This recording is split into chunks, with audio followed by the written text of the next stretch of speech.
इसको view English में इसका वो बता दो ना कि जो नहीं हाँ this is our 3D printing 3D part of our enclosure of drug infusion pump. It is 3D printing, so it is in progress. We made this in SolidWorks, and this is our design, and it will be ready in 10 hours.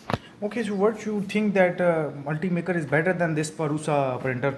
Yes, I think this is very fast and accurate than this Parusa. You may say there are two stepper motor in this. Okay, many 3D printer also have two stepper motors. No, these are more accurate than Parusa because it have only one. Yeah, you can see that this is only one stepper motor, but this have one. Okay.